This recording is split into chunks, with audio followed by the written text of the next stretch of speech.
한기수의 한큐. 한큐. 네, 오늘 시장에서 수익을 낼 수 있는 방법, 손실은 줄일 수 있는 노하우 전해드리도록 하겠습니다. 엠뱅골드 한기수 매니저와 함께하고 있고요.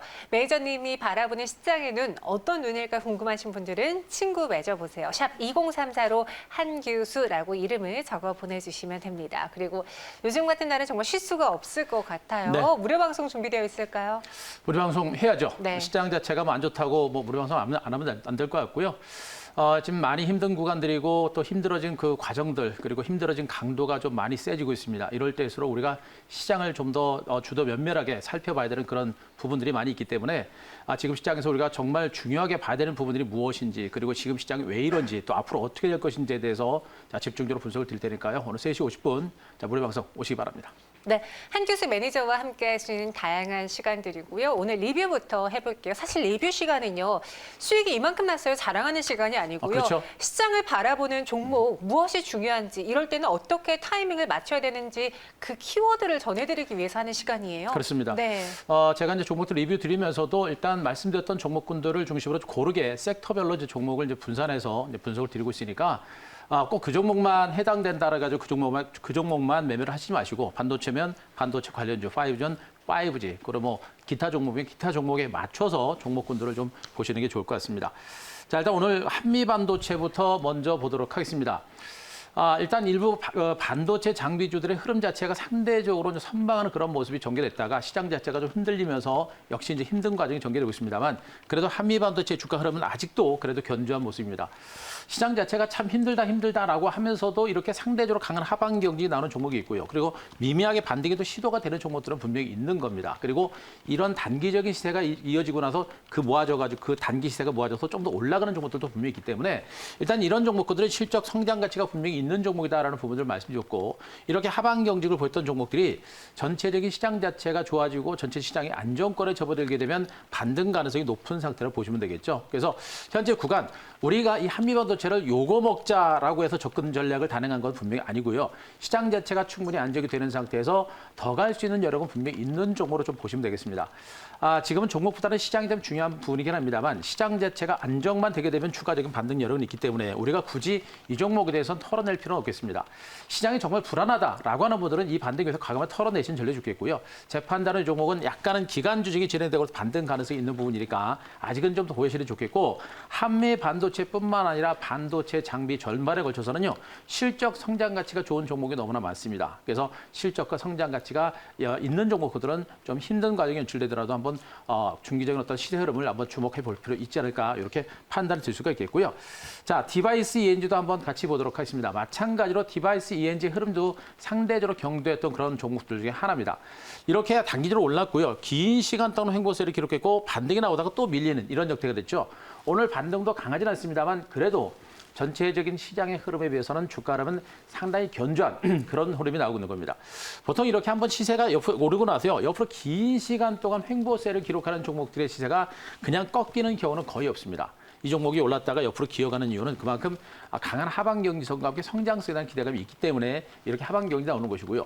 실질적으로 이 종목의 실적 성장 가치는 모두 좋은 상태입니다. 때문에 시장 자체가 안정이 되고 호전이 되게 되면 반등 가능성이 있으니까 역시 밀집대 하단 깨지기 전까지는요. 아직은 우리가 중기적인 관점에서 긍정적인 시각으로 바라볼 만한 종목으로 일단은 보시기 바랍니다. 하지만 공격적인 배팅보다는 시장이 좀 더 안정되는 것을 확인하시고 디바이스라든가 한미 반도체도 시장이 안정되는 걸 확인하고 접근 전략을 고려하는 것도 하나의 방법이다라는 것도 말씀드리겠습니다.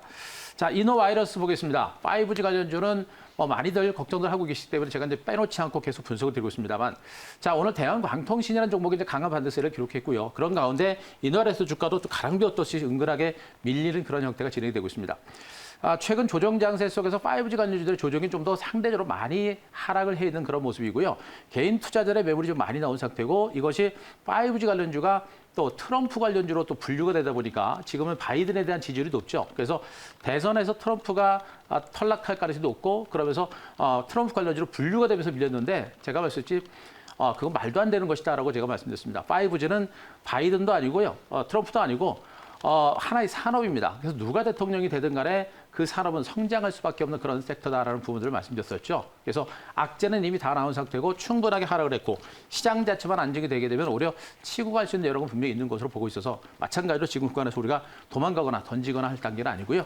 아직은 5G 관련주는 지금까지 버텼다라고 한다면 저는 굳이 던질 필요는 없지 않느냐라는 그런 판단이고 시장이 좀 안정되고 호전될 때는 올해 접근 전략도 해볼 만한 그런 종목이라는 점 꼭 염두에 두시기 바랍니다. 네. 이렇게 종목 리뷰 들어봤습니다. 지금까지는 이제 한규수 매저님이 다시 꼽은 종목이고요. 또 우리 시청자분이 오늘 방송 시작하면서 궁금했던 종목들 저에게 올려주셨는데요. 그에 대한 이야기는 잠시 후에 전해드리도록 하겠습니다. 그럼 중요한 오늘 시장 분석을 해볼게요. 시장이 오늘마저도 급락을 했어요. 그쵸. 제가 오전에 딱 방송 들어오자마자 봤을 때 코스닥이 2% 넘게 급락이었거든요. 오늘의 한 큐 무엇으로 할 수 있을까요? 자, 오늘 한 큐는 모멘텀 부재 이렇게 정리하겠습니다. 모멘텀 부재. 지금의 큰 악재는 모멘텀 부재예요. 상승을 이끌 만한 모멘텀이 없다 보니까 네. 자꾸 외국인과 기관들의 수급에 이제 휘둘리는 이런 장세가 좀 진행이 되고 있는 것이고요. 버티기가 어려워지고 있죠. 그렇습니다. 그래서. 네. 뭐 지금 이 기관과 외국인 투자가들이 매도하는 이유는 분명히 제가 말씀드렸습니다만 악재는 별로 없어요. 악재는 없고요. 제가 판단이 그렇습니다. 올해 3월 달 코로나19로 폭락했던 증시가 우리 개미 동학혁명에 의해서 개인 투자가들이 바닥권부터 너무나 많은 분들이 지금 증권시장에 들어와 있고요. 증권시장에 들어온 상태에서 이제는 뭐 대출을 못하게 했고 또 뭐 이제 신용 대출이라든가 이런 것들 못하게 하다 보니까 개인 투자가들이 신규로 주식을 살 수 있는 여력이 분명히 없습니다. 없음에도 불구하고 많은 개인들이 지금 주식을 가지고 있단 말이에요. 이런 상태에서 외국인하고 기관들이 곧바로 땡기는 데 상당한 부담이 있는 것이고 그 부담 때문에 시장을 자꾸 흔들어대고 있는 그런 하나의 과정인 것으로 보시는 게 좋을 것 같습니다. 그래서 이 수급 상황이 언제쯤 개선될 때까지는 좀 더 지켜봐야겠습니다만 분명히 끝이 없는 조정은 없다라는 측면을 봤을 때는 그 끝은 분명히 나올 거로 일단 보고 있으니까 시장의 흐름에 대해서 분명히 알고 시장을 알면 시간이 걸리더라도 우리가 이겨낼 수 있다는 것도 분명히 아셔야 될 것 같습니다. 자, 일단 시장은요. 미국의 부양 대책과 그리고 백신 개발에 대한 불확실성이 분명히 있는 부분이죠. 이런 부분들이 시장에 대한 불확실성으로 인해서 상승세를 이끌어내지 못하는 그런 모멘텀이 좀 부재한 상태로 보시면 되겠습니다. 백신 3상 임상 결과가 약간 좀 3상이 진행되다 멈췄다 이런 뉴스들도 좀 있는 상태고요. 이런 상태에서 미국의 경기 부양 대책이 과연 대선 전에 타결될 수 있을 것인가라는 것에 대한 어떤 불확실성 이런 부분들이 미국 증시라든가 국내 증시라든가 글로벌 시장의 반등장을 제약하는 이런 흐름이 되고 있는 것으로 일단 보시면 되겠습니다. 물론 확률적으로는 부양책이 타결될 수 있고요. 그리고 확률적으로는 백신 개발 가능성이 높은 상태입니다만 그러나 시장에서는 그것을 확인하려는 그런 어떤 관망 장세가 좀 진행이 되고 있는 게 아닌가 이렇게 볼 수 있겠고요. 이런 시장의 불확실성이라는 변수를 바탕으로 해서 기관과 외국인들의 쌍끌이 매도는 오늘도 계속해서 진행이 되고 있습니다. 오전장까지만 해도 괜찮았습니다만 그러나 장 중반 이후에 기관과 외국인들의 쌍끌이 매도 나가고 또 외국인들의 선물 매도가 나면서 이제는 개인 투자들의 불안 매물까지 나오면서 코스닥 종목들도 좀 밀리는 이런 형태가 지금 계속 진행되고 있죠. 수급의 악순환으로 인해서 장세가 좀 밀리고 있는 이런 형태입니다. 그러나 큰 악재는 없이 기관과 외국인들의 쌍끌이 매도에 의한 약세장이 진행되고 있다는 거 말씀드릴 수가 있겠고요. 더 중요한 게 뭐냐면 지금 시장이 지수도 밀리고 있고 코스닥도 밀리고 있고 종목들도 밀리고 있는데 올라가는 종목이 거의 없습니다. 오르는 종목이 없고 오르는 섹터가 거의 없다 보니까 시장에 대한 희망이 별로 없어요. 그러다 보니까 자신감이 없는 그런 상태고 그런 불안감이 지속되다 보니까 투매 물량도 조금씩 늘어나는 이런 형태가 진행되고 있는데 일단 시장의 흐름 자체는 말씀드렸죠. 시장의 그 불안한 장세가 진행되고 있기 때문에 우리가 공격적인 배팅을 먼저 단행하는 것보다는 시장이 안정되는 걸 먼저 보는 게 좋습니다. 또 올라가는 종목이 없기 때문에 우리가 자신감을 가지고 적극적으로 대응하는 것은 아직은 불필요하기 때문에 조금은 더 신중하게 시장을 좀 볼 필요가 있지 않을까 분석드리겠습니다. 자, 그림을 하나 보겠습니다. 기관과 외국인들의 수급 동향 전체적인 흐름들을 잠깐 살펴보도록 하겠습니다. 자, 이 수급 동향들을 보시게 되면 오늘은요. 주말임에도 불구하고 외국인 투자자들, 기관 투자가들 코스피, 코스닥 그리고 선물 시장에서 모두가 다 매도입니다. 이런 가운데 개인 투자가들만 지금 코스피, 코스닥, 선물 시장에서 매수가 좀 진행되는 그런 모습이고요. 개인 투자가들이 지금 적극적으로 매수하는 게 아니고 받쳐놓고 있는 상태에서 기관과 외국인들이 계속해서 물량을 털어내다 보니까 시장이 지금 기관과 외국인들의 쌍끌이 매도로 지금 장이 밀리고 있는 이런 형태로 보시면 되겠습니다. 자, 근데 우리가 딱 주목할 건 뭐냐면 보통 기관과 외국인들이 이렇게 양쪽에서 쌍끌이 매도가 나옵니다. 선물뿐만 아니라 현물까지도 이렇게 양쪽에서 쌍끌이 매도가 나올 때는 애지간해서는 이런 매도가 별로 안 나와요. 어지간해서는 이런 매도가 납니다. 정말 시장의 공포 심리가 크고 엄청난 악재가 있을 때 이렇게 기관하고 외국인들이 쌍끌이 매도가 나오는 경우가 많은데 지금은 그런 경우는 아니죠. 그런 경우는 아니고 또 이렇게 매도가 많이 나옴에도 불구하고 국내 증시 물론 약세장이 이어지고 있습니다만 시장 분위기에 비해서는 지수 하락폭은 그렇게 크지는 않습니다. 이게 뭡니까? 바로 주변 여건 펀더멘탈은 괜찮기 때문에 이런 현상이 나오는 것이고요. 그렇기 때문에 이 수급에 의한 하락 장세는 분명히 악재에 의한 하락이 아니라 또 증권시장을 떠나고자 하는 그런 매도가 아니라 단기적으로 눌러대는 그런 매도일 가능성이 높다. 이런 관점으로 수급을 해석하시면 되겠습니다. 자, 그림 하나 더 보도록 하겠습니다. 자, 코스피 자, 일봉 차트를 보도록 하겠습니다. 자, 현재 코스피 일봉 차트도 그렇죠. 현재 구간에서 고점 돌파하지 못하고 약간의 기간 조정 출렁거리는 과정들이 계속 진행이 되고 있습니다. 아직은 그래도 직전 저점까지는 가지 않은 모습이고요. 11일 평선까지 약간 밑돈 상태여가지고 추세적인 하락세가 좀 더 나올 수 있는 그런 분위기입니다. 이 조정이 여기까지 이어질지 아니면 이 정도 선에서 멈출지는 아직은 좀 더 지켜봐야 됩니다. 다만 거래량 등을 감안해 본다고 한다면 여기서 직전 저점까지 떨어질 가능성은 그렇게 높아 보지는 않고요. 아마도 이 직전 저점 전에서 중간 바닥이 만들어지지 않을까라는 그런 판단을 해볼 수가 있을 것 같습니다. 오늘도 시장 자체가 떨어지긴 떨어지는데 정말 진이기면서 떨어집니다. 확 떨어지는 게 아니라 진이기면서 떨어지는 일부러 시장을 그렇게 많이 눌러대는 형태입니다. 그런데도 불구하고 그래도 상대적으로 선방하고 있는 부분들은 대기 매수가 그만큼 강하게 자리매김하고 있다고 보시면 되겠죠. 때문에 이 흐름은 추가적으로 직전 저점까지 가지 않고 직전 저점 전에서 하락세가 멈추지 않을까라는 그런 기대감이 있고 그 정도 선에서 하락세가 멈추게 되면 시장은 좀 안정이 될 겁니다. 그리고 안정이 되면서 수급이라든가 전반적인 시장의 반등 모멘텀이 나오게 되면 반등 가능성이 있는 부분이니까 시장의 흐름들을 분명 너무 공포스러운 시각으로 보지 말고 시장의 흐름을 좀 더 안정적인 흐름이라든가 이런 것들을 확인하고 접근하는 이런 전략을 구사하셨으면 좋겠습니다. 네, 모멘텀 부재입니다. 계속 그 위에서 박스권 흐름을 보여주고 있는 우리 증시인데요. 내일의 한 수로는 그럼 다음 주를 미리 전망을 해볼게요. 네. 금요일장 또 빠지고 있어서 아쉽긴 하지만 다음 주 무엇을 기대해 볼 수 있을까요? 자, 우리 시청자님 힘내셔야 되고요. 네. 자, 지금 내일 한 수는 재료보다 수급 이렇게 정리하겠습니다. 재료보다 수급, 이 외국인과 기관의 수급이 들어와야 된다. 계속 팔 수는 없을 거 아니에요, 이들도. 그럴 계속 수도 팔 있나요? 수도 있죠. 네. 기관과 외국인들은 워낙에 이제 가지고 있는 주식이라든가 그 규모가 워낙에 큽니다. 특히 외국인들은 장기 투자를 선호하는 스타일이기 때문에 그 자본 규모가 엄청나요. 그래서 네. 주식을 한번 팔면 정말 제가 여러분들 말씀드린 징글징글하게 판다라는 그런 표현을 할 정도로 이 외국인 장세가 정말 힘듭니다. 자, 얼마 전에도 제가 한번 말씀드렸습니다만 그동안은 이제 개인 투자거래에 의한 장세가 있었고요. 이제 그 시장이 외국인들한테 바통이 넘어간 상태입니다. 이 외국인들은 분명히 말씀드립니다. 지금 증권시장은 전쟁터다라고 제가 분명히 말씀드렸고 전쟁터에서 얘를 죽여야 내가 사는 시장입니다. 그래서 외국인들은 인정사정 없습니다. 우리가 기대하는 만큼 강력한 반등을 절대 이끌어내지 않아요.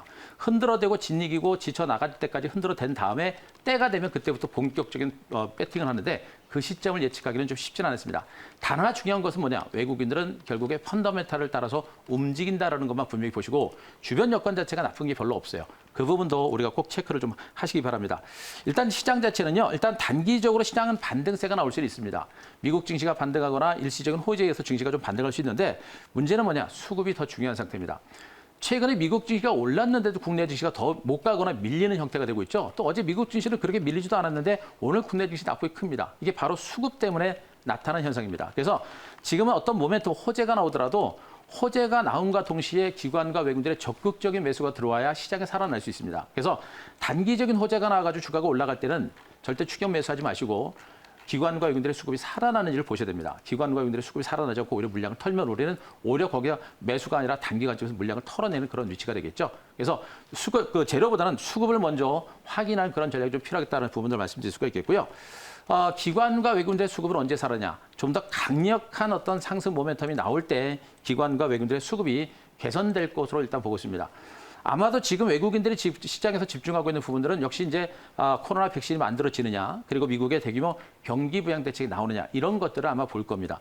아마 그런 것들이 나오게 되면 주변 여건 자체가 좋아지기 때문에 뭐 외국인이라고 한 사람이 하는 게 아니고요. 외국인도 미국계 자금, 그리고 유럽계 자금, 일본계 자금, 중동계 자금, 아시아계 자금 그 성격이 너무나 큽니다. 그래서 일부 외국인은 털더라도 주변 여건 자체가 좋아지게 되면 다른 외국인들은 삽니다. 그럼 주가가 올라가게 돼 있죠. 그래서 주변 여건 자체가 좋아지고 이런 강력한 모멘텀이 살아나게 되면 시장은 올라갈 수 있는 부분들이 있으니까 그 부분을 우리가 분명히 보셔야 됩니다. 시장의 수급을 개선시킬 수 있는 그런 강력한 상승 모멘텀이 나오는지를 분명히 보셔야 되고 그 시점까지 시장이 조금 힘들 수도 있다는 것도 꼭 염두에 두시기 바랍니다.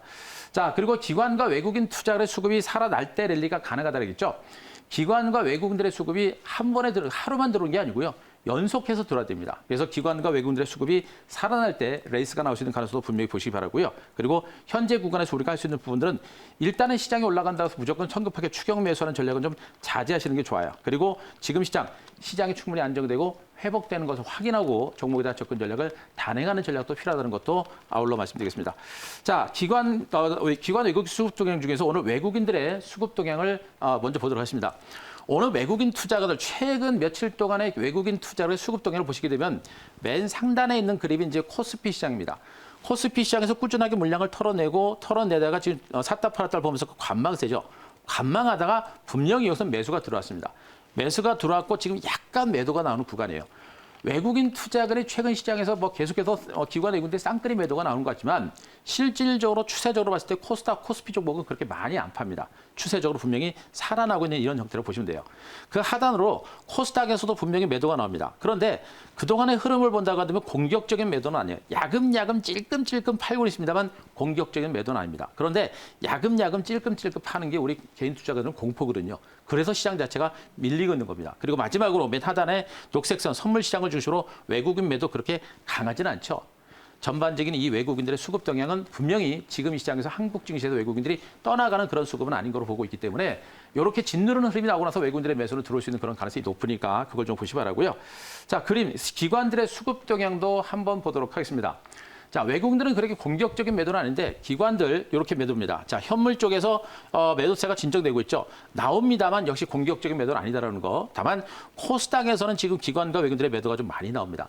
지금 연기금에서 지금 매도가 좀 많이 나오고 있어서 그게 좀 아쉬운 부분인데 기관들도 매도가 좀 많이 나옵니다. 다만 기관들은 단기 성향에 강해서 매도세가 좀 진정이 되면 곧바로 매수에 들어올 수 있는 그런 부분들이 있으니까 전체적으로 기관 외국인들은 매도 우위입니다. 그러나 강력하게 시장을 눌러대는 그런 어떤 폭락 장세를 이끌어내는 것이 아니라 눌러대는 그런 형태인 것으로 보고 있고요. 네. 여기가 수급이 살아나면 반등 가능성이 있으니까 수급을 꼭 체크하시기 바랍니다. 알겠습니다. 기관의 수급 동향도 봤습니다.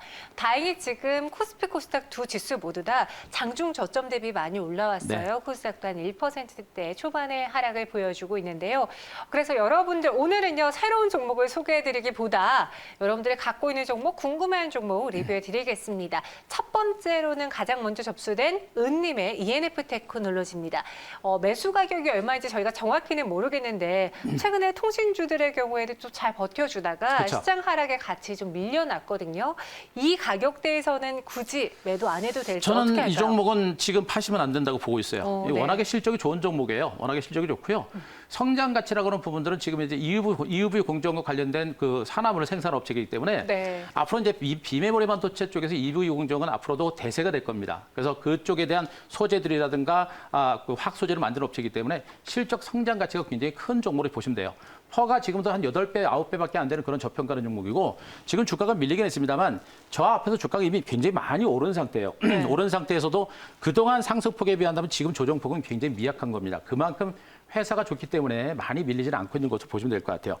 자, 그래도 일단 좋은 주식이라도 전체적인 시장이 좀 안 좋게 되면은 우리가 그 종목의 주가가 더 밀릴 수도 있는 겁니다. 그래서 현재 구간에서 제가 이 종목에 대한 손절가까지 제시를 드리면 35,000원 정도, 요 정도까지 가격이 무너지게 되면 전체적인 시장 자체가 안 좋을 수 있어요. 그래서 그때는 한 번은 털었다가 밑에서 다시 사는 이런 관점을 하시는 게 좋다. 이 종목을 털고 도망가지 말고 팔았다가 대매서는 그런 전략이 좋겠고요. 네. 여기서 일단 이 종목이 살아나게 되면 시장이 좀 좋아지고 살아나게 되면 저는 기본적으로 35,000원 정도까지 자, 목표가 5만 원 정도까지, 5만 원 정도까지 갈 수 있을 거로 보고 있습니다. 그만큼 기업 가치가 좋아요. 다만 시장의 진입이고 시장이 아직은 답답하기 때문에 저기까지 가려면 시간도 많이 걸릴 겁니다. 그렇게 시간적인 여유를 가지고 한번 접근하자 이렇게 말씀드리겠습니다. 네, 이 삼성전자의 실적과 함께 같이 볼 수 있는 또 종목이잖아요. ENF 테크놀로지 목표 주가 5만 원 제시해드렸고요. 혹시 모를 손절 라인은 35,000원 제시해드렸습니다. 다음으로는 이제 5G 중에서 저희가 이스페타시스를 골라봤어요. 사실 이 종목도요. 올해 이번 3분기부터 실적 개선이 확연하게 기대가 그쵸. 되기 때문에 저희가 실적주로 봤는데 시장을 많이 이기지 못했고 아직 그 실적이 나오지 않아서 그런가 타격이 좀 컸어요. 그런 것도 있고요. 네. 일단 이 종목도 워낙에 이제 우리 개인 투자자분들이 좀 많이 선호하는 종목 중에 하나고 그리고 좀 변동성이 좀 심해요. 기관 외국인들이 좀 사고 파는 그 변동성이 좀 심합니다. 네. 그래서 그런 흐름들도 좀 나오고 있는 상태고요. 어쨌든 간에 이 종목도 이제 5G 관련주로 이제 관련이 됐고요. 그리고 네. 자회사를 중심으로 한 실적 턴어라운드에 대한 기대감을 가지고 이미 올랐던 종목인데 뭐 저가쯤에도 불구하고 좀 많이 밀려 있는 상태입니다. 현재 가격대면 장기적으로 지금 현재 주가계 요제 3,500원 정도가 이제 바닥권이라고 보시면 될 것 같은데 다른 5G 관련주들에 비해서 하락폭이 너무나 큰 상태입니다. 맞아요. 그래서 낙폭이 큰 상태에서 반등이 나올 때는 오히려 반등이 좀 강해 나올 수 있는 그런 부분도 분명히 있겠고요. 중요한 것은 역시 5G는 아직은 살아있다는 부분들을 제가 분명히 말씀드리고 또 코로나 백신이라든가 내지는 미국의 경기 부양책이라든가 이런 것들이 나오게 되면 5G에 대한 기대심이라든가 또 호재라든가 이런 부분들은 분명히 나올 수 있는 가능성이 높습니다. 그리고 실적 턴어라운드에 대한 기대감을 가지고 봤을 때 현재 주가는 너무나 뭐 낙폭이 크다라고 보시면 되겠죠. 그래서 이 종목에 대해서는 지금은 저는 뭐 손절하는 것은 좀 자제를 하시는 게 좋겠고 만약에 이 종목도 마찬가지로 손절가는 제가 3,500원 정도를 제시를 드리는데 여기를 깨고 내려가게 되면 팔고 다시 사는 전략인데 제가 보기엔 여기까지 내려갈 가능성은 그렇게 많아 보이지는 않습니다. 그러나 주식이라는 건 장담을 해서는 안 되는 거니까 일단 네. 그 정도까지 오게 되면 역시 팔았다가 다시 들어가는 전략 그렇게 하시기 바라고 그리고 목표 그 정도 목표가는 제가 5,500원? 5,500원까지 한번 제시드리겠습니다. 네, 이스페타시스. 사실 이 종목도 한 방에 있는 종목이고요. 변동성이 좀 큽니다. 그쵸. 그래서 반등할 때 더 강하게 올라오면서 손실 줄일 수 있도록 저희도 기다려 보도록 하겠습니다. 다음으로는요, 넷마블이에요. 넷마블을 사셨다가 물리신 분들이 많으신지 저희 오늘 방송 시작했을 때부터 많은 분들이 넷마블 어떻게 해야 되나요? 특히 저희에게 사연 보내주신 분은 지금 손실이 마이너스 28%라고 하시더라고요. 넷마블 빅히트를 보고 사신 분들 어떻게 해야 될지 전략 세워주시죠. 빅히트 보시고 사신 분들이 대부분이실 거고요. 네. 이미 이제 넷마블이 이제 문제가 뭐냐면 기존에 이제 바닥에서부터 올라올 때부터 이제 새로운 게임, 신작에 대한 기대감들, 게임주로도 일단 먼저 움직이기 시작했고요. 그런 가운데 이제 빅히트 엔터테인먼트 상장에 대한 기대감을 가지고 주가가 올라간 것으로 보시면 됩니다. 그런데 상장되기 전부터 주가가 이제 급락이 나오는 이런 형태가 됐었죠. 너무 과도하게 올랐다라는 그런 것 때문에 일단 밀리기 시작한 겁니다. 그러니까 재료가 나와서 접근하면 안 되고요. 재료가 나오기 전에 우리가 접근해야 되는데 재료가 나온 상태에서 접근했기 때문에 주가가 밀린 것이고요. 그리고 빅히트 엔터테인먼트가 상장되자마자 어제부터 오늘까지 주가가 급락이 나오고 있습니다. 저는 이 빅히트 엔터테인먼트를 어떻게 보냐면 이 회사는 이제 세계적인 기업입니다. 세계 시장을 석권한 시장입니다. 세계 시장보다 더 큰 세상은 지금은 없습니다. 세계 시장을 석권했던 빅히트이기 때문에 앞으로 이 방탄소년단과 같은 그런 그룹이 또 하나 탄생하거나 하는 등의 흐름이 나타나기 전까지는 저는 고점을 넘어가는 그런 흐름은 연출되기는 좀 없다고 보십니다. 그래서 이 종목은요, 제가 보기에는 이 종목은 지금 요 구간 우리가 크게 보실 만한 종목은 아니에요. 그래서 기본적인 전략은 여기서 반드시 그냥 과감하게 털어내는 전략이 맞다. 이렇게 말씀드릴 수가 있겠고요. 네. 별도로 제가 목표가를 정해두지 않고 그냥 가급적이면 여기서 조금이라도 올라올 때 과감하게 정리하고 빠져나오신 전략이 좋겠고 그리고 목표가도 그래서 별 수 없죠. 많이 올라가면 제가 한 15만 원 정도까지 그 정도까지 어떤 반등 가능성 보고 있는 부분이니까 그 정도까지 보시고 대응하시는 게 좋을 것 같습니다. 네, 넷마블은 다른 목표 가격보다는 이제 반등 시 매도하자라고 의견 드렸습니다. 참고해 보시고요. 오늘 한 주에 한 큐는 새로운 종목보다 여러분들이 갖고 있는 종목에 대한 리뷰로 대체해 볼게요. 저희는 다음 주 월요일 이 시간에 찾아오겠습니다. 고맙습니다.